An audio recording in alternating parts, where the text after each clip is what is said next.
wants to build a doghouse. And she's like, oh, this is the price it's gonna cost. I got the material, the price, just go pick it up. I said, this is OSB. She's like, yeah, the guy said it'd be fine. I'm like, who? The developer downtown? I says, because you don't want to build with OSB. I don't even really trust the exterior and stuff. The stuff that they're using isn't even exterior related. I watched it in the rain just swell up like when you drop the toilet paper into the bowl. Like, affect your camera view. She's like, well, you're using it in the sides of the trailer. My open trailer right now, I said, it's $8 a sheet. I ripped it, and it's holding the stuff from falling off. And then when I go to the dump, I'll throw them in the dump too. That's right. It's not all it's good for. Ooh, what do we got there? Is that sarsaparilla? Root beer. Classic. Nice. How we doing? Good. How are you? Let me know if I'm in your way. You're good. About 3 minutes. Can you do any tests or anything? Nope. Nah, We go right. We're good. We roll as soon as it gives me the countdown. Yep. Good. Extremely professional. Mm-hmm. Can you tell by my t-shirt? By the way, who brought the bottle this time? We have to take a drink every time I say right? Oh, I got a call last night Well, because you abstained. who got angry? Chuck is angry. Chuck is angry? Yeah. Chuck can be angry. Why is he? You can't do that. I said, why not? Well, he's saying he didn't have enough time to review the information. He said you can go yes or no, or again. I said, well, if you haven't WILI or had time to review the documentation, We got an email at 3 p.m. for a 7 p.m. meeting. I said, wouldn't that be enough reason to abstain from the vote? Because would that be the right thing to do? Well, in theory, I said, okay. I said, in reality, I said, you have to remember. I said, he's not part of the Dunkin' Donuts club on Friday that you are. My number one concern was whether or not they were trying to slip in, to that motion. The way they worded the motion was, we're going to approve option 2. Move to approve option 2. There's a spreadsheet. So a spreadsheet has an infinite number of cells to the right, infinite number of cells to the left, infinite number of cells up, infinite number of cells down. I didn't have time to review the whole spreadsheet and like Control F search through it. I don't want them burying something in there about approving an appropriation or approving deficit spending in this current year. So if I don't have if I don't know for sure that there's not something buried in that document that goes against what we're going for here, I'm not going to vote for it. Right. I mean, that's just a good time. Curtis, we want to move that way a little bit. Yes, sir. And we'll give you a mic. What? My help. We don't let him talk. You don't even know. Mike, you don't even know. Don't worry, I won't say anything unfiltered tonight. We'll save that for Monday. Yeah. Actually, no show Monday, right? It's the holiday. Mm-hmm. Okay, right? Oh, shoot. This would have been a fun one too. This was going to be a really fun one. I will call and cancel my guests. And then no show next week for you due to the Red Sox. Yep. At least the Red Sox aren't beating me up. I'm having a holiday. About a minute and a half. All right. Cool. And then I know they put mine early think I as ended well, up the yeah. intro right, so we're going to listen to the whole thing. It's about 40 seconds, and then at the end of it, you're just going to go. Perfect. Sounds good. I'm going to sit back a little bit. Am I supposed to do this like that? Yeah. How long are each segment? 25. 20. Okay. They go fast. This will go until 30, and then he'll come on. With flashes, 35 minutes more.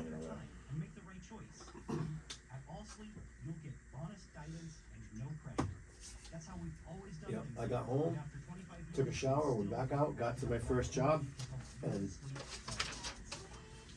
the kid turned the machine on reverse and just threw stuff all over my pants.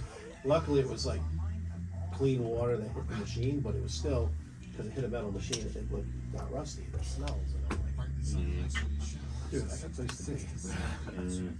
And people to sit right next to him. Yeah. Any small studio. Tomorrow, Sunshine, beautiful. 30 seconds to the intro. Perfect. Friday night, middle to upper 40s. Yeah, I did the double shower yesterday. I had For to Saturday, mid 60s, and rain likely Sunday, tell you the break. 59 to 63. Not fun. This is meteorologist Russ Rennie on WILI. Oh, yeah. 10 minutes outside the swamp ass. Yeah, it's okay. 2 o'clock in the morning, I was outside working on my air conditioner in my underwear. Wasn't it a sight for your neighbors? I did. I'm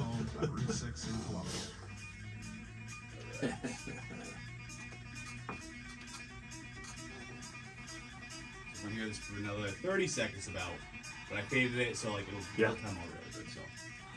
And then the second half is the phone interview. Okay, cool. Yep.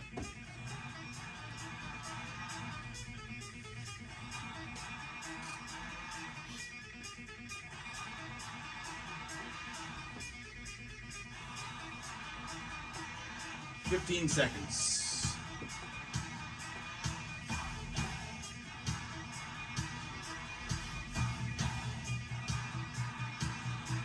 Let's do 3, 2, 1. Good afternoon and welcome to Right Now. I'm Chris Reddy here on 95.3 FM, 1400 AM, WILI. We have our regular co-hosts in studio today, Mike DeSoniers, Curtis Ayler, producer Matt helping us out in the studio here, and as I've promised in the past few episodes, we are going to start this election cycle with a number of different candidates representing Eastern Connecticut, and we have in studio with us this afternoon one of those candidates representing the 50th state representative seat.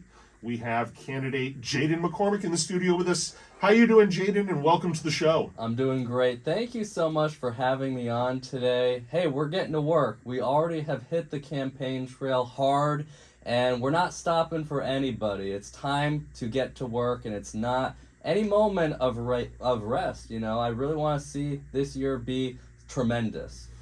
So, Jadon, if you can do a few things for the listeners and tell them first the state representative seat that you are running for, which towns you are going to look to represent, Right. and then tell us a little bit about yourself. Absolutely. Well, let's go ahead and look at what my district is made out of. We have the southern half of Mansfield, we have Ashford, we have Woodstock, Brooklyn, Pomfret, and we also have such amazing, just culture between everything. I just always love my area. Okay, I'm a little prejudiced because of that, because I just have grown up there and enjoyed it. But yeah, we have a rural district. It's light red, and we're ready to take action on it to get our representation back. Every day I'm looking at, who actually lives here, and it's just everyday people. It's not the city folk that have a certain agenda about them. They're just having a good quality of life. But, what has happened over the past 9 years is we've had a representative in there, and he has not been doing the job. He skips out on votes. He went ahead and, skipped out on the homeschool vote, which was massive. I worked at the Capitol, and I know, Chris, you also work there from time to time. And, we see the everyday action that's taken place there, and they're trying to take away our liberties. They're already doing that. They already passed legislation to do so. And, my goal, my whole objective is to reverse back 10 months of what they've been implementing on us, and then we're going to take, fire to them. We really are, and that's how it has to be. We're going to be aggressive. We're going to get the job done. So, and a little bit about my background, Yes. right. I was just going to ask you to fill that in. Yes. Tell us a little bit about yourself and why you chose to run. Right, of course. As I mentioned, we both worked at the state capitol. I worked in the Energy and Technology Committee, and you might know a familiar name, Ryan Fazio, the guy that just got the governor endorsement for the GOP, and, I worked with him. And we also, saw so many, different legislation get passed through while I was there this year. All, of course, all the heavy-hitting topics. But before I even got into politics, working at the Capitol, deciding to run for state representative, I was a local guy. I was in my Boy Scout troop. I'm an Eagle Scout. I was in the real estate industry, shadowed the #1 Remax agent, you know, and I was able to see how, you know, entrepreneurship was at bay, and I want to make business easy in our area. Connecticut is one of the most unaffordable areas and the most red tape, and we have to change that right now. When I get in there, that's the immediate, you know, after reversing the 10 months, like I said, but, you know, we have to get our business back. Absolutely, and that is something that we've talked about a number of times in previous episodes of Right Now, and it really is that we have this affordability issue that in part comes from the extremely high cost of living that we have in Connecticut between property taxes, utility bills, costs for fuel, diesel, home heating oil, natural gas. There are so many layers to this affordability issue that I'm glad that you're looking at this. Yeah, and let's just look at the public benefits charge that's on our electric bill. I think that's one of the most, you know, common sense revocations we should do, because they're just trying to tax us in a way from just you know, the Green New Deal, that whole thing. That's what they're doing in Connecticut, and they've been doing it, and that's why everything is so expensive, because they have a whole stipulation they want to go through. So I will follow that up, Jadon, with something that I was going to bring up within this first segment after we started talking to you. And it is a couple of announcements about topics that we've covered on previous episodes. One of them being that Eversource this past week just notified PURA, the regulatory board that sets rates for our electric bills, that it's going to be looking at an 11% increase pretty much through delivery rate charges. And this is really only the first step. They just notified PURA that there was going to be a request for a delivery rate increase. We've talked about the public benefits charge numerous times on this show in previous episodes, where we've seen that this public benefits portion of our bill is one of the single greatest drivers of the increased electrical costs in Connecticut. That's something that is, we're able to control that through legislation. Right. That's one of the things that we do have some ability to control. But what Eversource is asking now is not only for a rate increase that's going to help them recoup some costs, because we still owe about $600 million of a $3.3 billion amount that Eversource has tried to recover in the public benefits charge since 2017.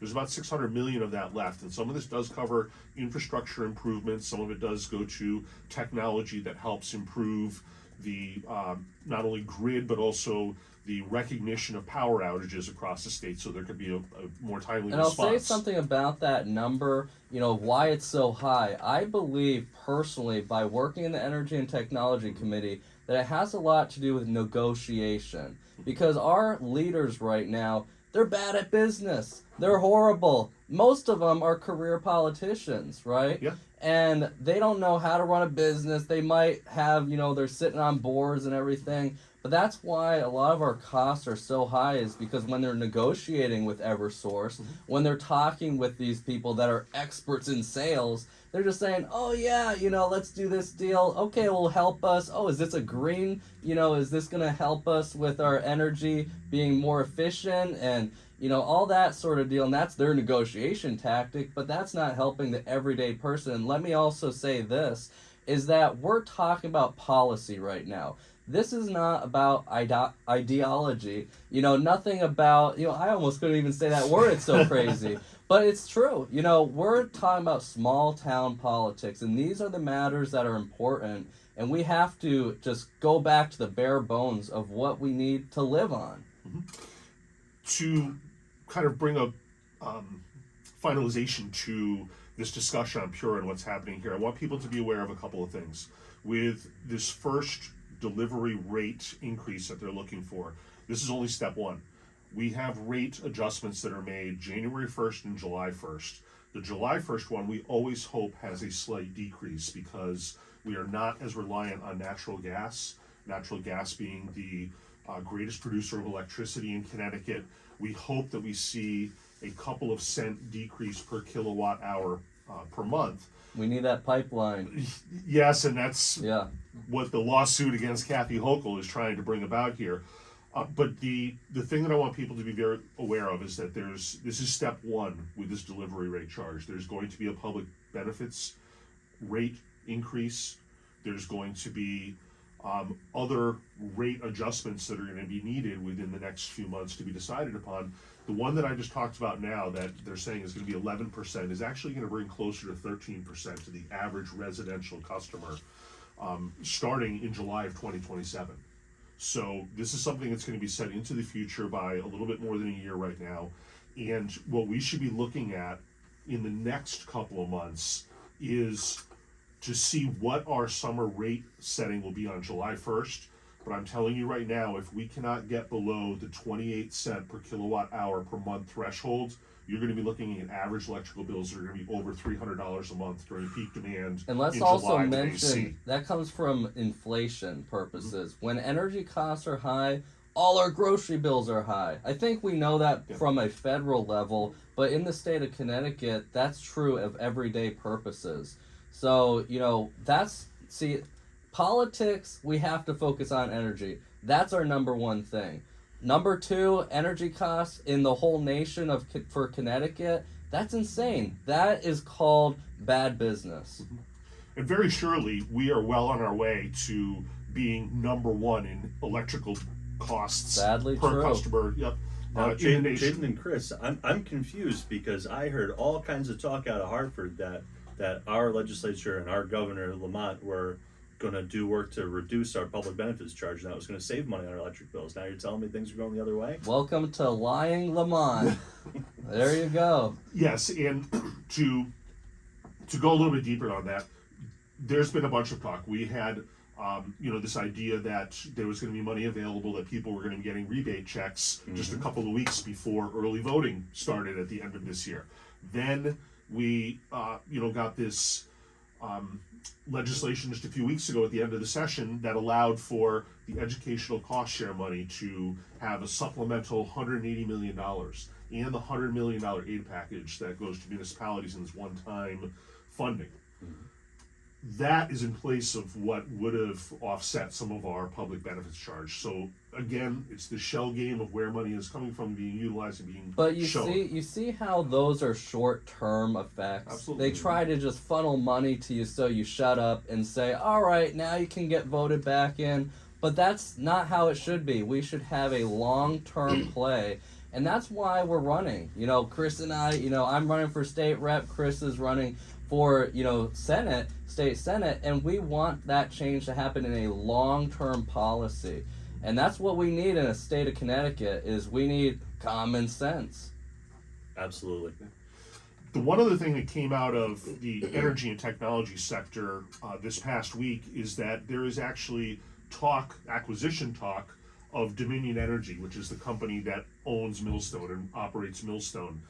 Let's keep in mind that Millstone provides about half of our electrical generation in Connecticut and is definitely over 90% of the carbon-free energy in Connecticut. So this is a huge source of future energy that we rely on, and now it's looking to be purchased by a Florida-based energy company called Next Era, and this purchase that we'll see how this progresses over the next year to 18 months, but it's a deal that could cost Next Era Energy from Florida about $66.8 billion to purchase Millstone, but obviously that has a direct impact on us as energy consumers in Connecticut because it is such a huge source of our electricity and our electrical needs. And also, here's something about business that a lot of people may know, but they might not. When there's a business acquisition that takes place, they go ahead and increase their costs so they can pay off that purchase price.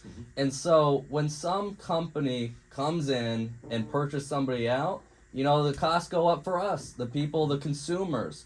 So we should not be in favor of out-of-state acquisitions. We should actually be the ones at that table when deals like that happen. That's what, the national politics, the federal politics do. You see how Trump got 10% of Intel because of all the data centers? Let's do that with energy. Let's do that with anything else. We have to be at the table negotiating. And that's what we're not having done, and that's what we need. And certainly in Connecticut, we've seen this from one party rule for decades now, where our energy demands have actually pretty much stabilized, and in fact have gone down in the past few years.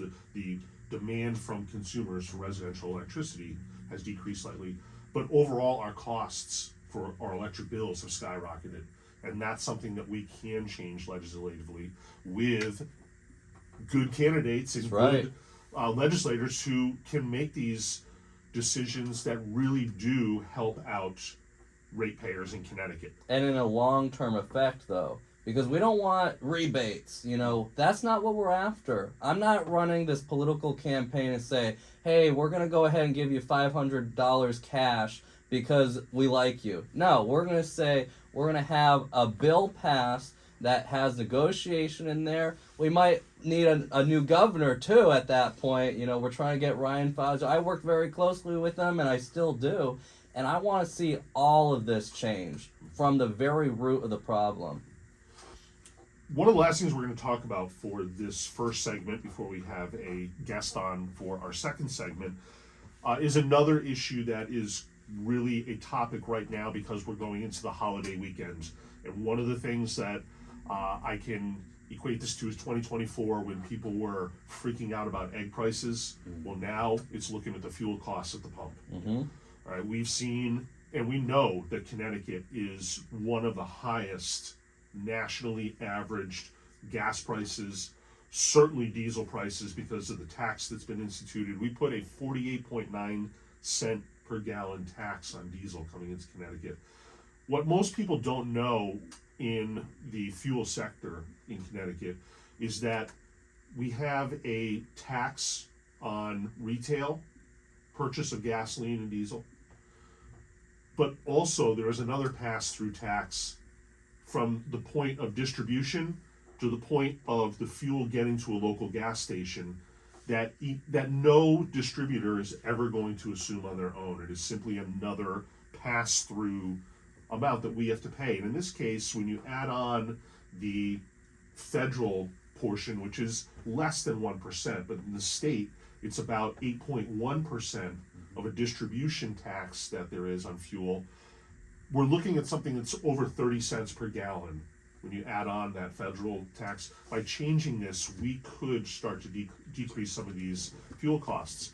In Connecticut, since March, there's been a tax cap. And the way that this works is that whenever the wholesale cost goes over $3 a gallon, this was first implemented by Daniel Malloy back in 2012. But it's an emergency cap that if the price of fuel goes over $3 a gallon, that's the adjustment that they use, is that you can't go with the higher amount for wholesale costs. So if wholesale costs go to $3.70 a gallon, they can only base that tax calculation on $3 maximum. That has been in place in Connecticut since March 31st. Throughout March, it kind of was put in place and suspended, put in place and suspended. Finally, at the end of March, March 31st, it has been in place since then. So we do have a little bit of relief. It's only equal to about 5 cents per gallon that you're getting. But that is in place, and I think that, again, that's something that we need to look at, because we mentioned in a previous episode that the Super Climate Fund that they're trying to institute now, where they are retroactively charging companies that have a large carbon emission all the way back to the 1990s, this could add as much as 33 cents per gallon for every gallon of gas, diesel, home heating oil coming into the state. When we have this layering of policy is when we have this effect where costs go way through the roof and really make it unreasonable for the average person to set themselves with a budget that can keep them living within their means. I mean, when you have gas prices that can fluctuate $1 a gallon in a matter of a month, somebody who has to travel for work is suddenly looking at a much greater cost there. But remember, it's not just for travel. It affects everything by inflation, because how you get the produce in the grocery store? By trucks. What do they take? Diesel. And so it's already affected everything in the state of Connecticut. Now, that's why if you were to go to California and you go to a grocery store, you buy bananas and you're like, what in the world? So that's what's going to be coming to Connecticut in an even worse way than it is right now. So we're trying our best to make this known. We have to expose this. So, one last thing here, Jadon, as we're getting to the last few minutes, I want to get back to talking to you and what you're doing in your campaign coming up. I understand that tonight is your delegate convention. That's right. Do you want to explain to everybody what that means to have a delegate convention for the state representative seat and what you're going to be experiencing tonight? It means I'm a winner. Okay. That's great. So basically, my area, District 50, the whole entire premise, to get back to reality here, is nobody wants to run against this guy named Pat Boyd. He's some nice guy type of feel, hometown. But guess what? We can't afford his votes. He votes 98% with his party. And not only that, but he skips legislative voting. So when there's a controversial bill, he says, oh, I have another priority I have to go to, I'll see you guys later, and totally doesn't vote. So nobody wants to run against him, but I see the truth in what's happening. And I said to myself, I'm working at the Capitol here, all right, I see it. But now it's time to take it into my own hands and run, and so tonight is the big night. I don't have any primary opponents because I'm the only one that's stepping up to the plate. And so I'm going to get endorsed by the GOP in my local Connecticut, Republican Party here to get on the ticket, on the ballot. And we're going to make action take place. I'm committing my time this entire year to campaigning and making these issues known by policy, not just personality. I'm not going to be the only person to say, oh, Jadon MacCormack, he's a nice guy. I'm going to be like, oh, that's nice. But then they're all going to say, but he has the policies to back it up. And that's what we need in the state of Connecticut, especially District 50, which is so agricultural, rural, because we're the small town feel, and we're the only district in the entire state of Connecticut that's light red. So I have the best chance than anybody else in this whole state to win it, and I'm game. And we're going to take action, and tonight is the night when I get that full endorsement. And I already have my campaign manager. He's in this same recording studio with me, and we already have been raising money. Today, I was actually not even in my district, but in Stamford, Connecticut, at this homeschooling co-op graduation, because I know these issues affect the entire state. But I'm going to do everything I can in my district to promote what's right. And so it takes with being the one in action, and that's what I'm doing. Excellent. And do you anticipate having a debate against Pat Boyd at some point in the future? Would you like that? I would be 100% down, but I don't think he's going to debate me. I'll tell you why, just shortly, is because if he gets my name out there, I'm going to blow him away. Okay. Well, I'm in the same situation where I would readily accept a debate with my opponent in this district. I don't think it's going to happen, but we would absolutely provide equal opportunity for any of these candidates to come on and debate either myself, Jadon.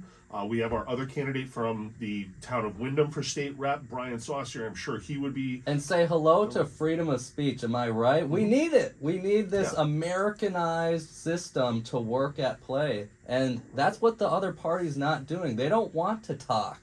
They don't want to come on the radio and just have a moderator and say, what do you think about this policy, blah, blah, blah, and at least give an answer. We're supposed to be talking. That's why I give my personal phone number. I don't even have a campaign number because I think it's horrible when they change it when they get elected. I want everybody to talk to me no matter what, so I'm there in person for them. Do you have any contact information that you would like to give to our listeners so they can find out a little bit more about yourself and your policies? Absolutely. Go to my website, jadon4the50th.com. You'll find my personal number. You'll also find my entire breakdown of my platform that I'm running on. And we're going to take action this year. Everything that I said, I'm going to follow it up by doing something about it. Even though I'm not even elected yet, I'm taking action on every single thing that I say because it needs to happen. No matter even if I get in, I'm still going to take action on it. All right. So this first segment, we've been with Jadon MacCormack, state rep seat candidate for the 50th state representative district. He's going to stay with us for the second segment. This has been Right Now on 95.3 FM WILI. Partly sunny, isolated showers, Let's go, guys. 66 to We got 70. 5 minutes. quick. 5 minutes, and we'll come Very back from good. commercial break, and we'll get Joe on. Okay. Is he calling us or am I calling him? He's calling Twice you. in a Okay, week. yeah. We gave him the number and That kid everything. He comes to knows. me Okay, cool. some Yeah. random time, be like, Good Joe Markley. all kinds of weekends. Sing. And I go and just, I see like the P-traps has been disconnected the first time, the second